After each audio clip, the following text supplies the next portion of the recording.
il était obligé de dépenser 20 millions par jour pour sauver sa vie. Les histoires des pieds-pots. À Kinshasa, la ville qui ne dort jamais, semblait pourtant avoir oublié Cédric.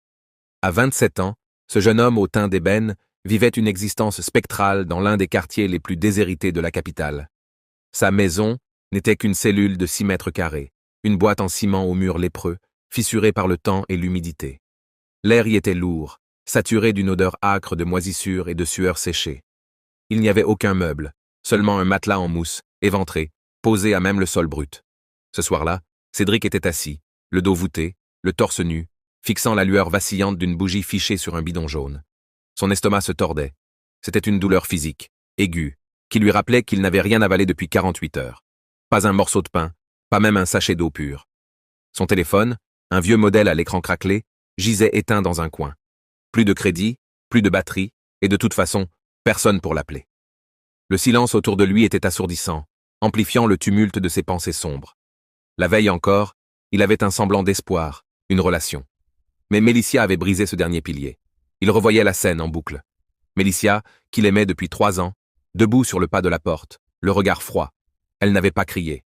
Elle avait simplement dit, avec un mépris glaçant, « Je ne peux pas continuer avec un homme qui n'a aucun avenir. Je veux avancer, Cédric. Toi, tu fais du surplace. » Elle était partie sans un regard en arrière, emportant avec elle le peu de dignité qui lui restait. Aujourd'hui, il avait tenté de demander de l'aide à ses amis. Juste 2000 francs. Juste de quoi manger.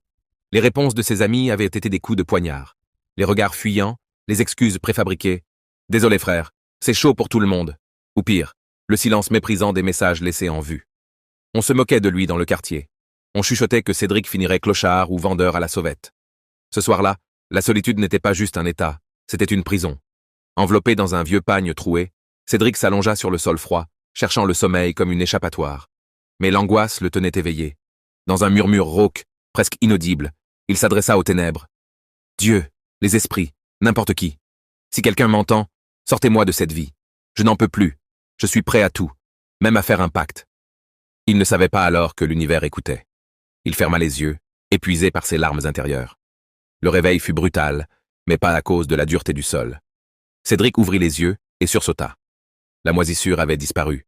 Le ciment avait laissé place à des draps de soie d'une douceur inouïe. Il se redressa, le cœur battant à tout rompre. Il se trouvait dans une suite immense, baignée de lumière.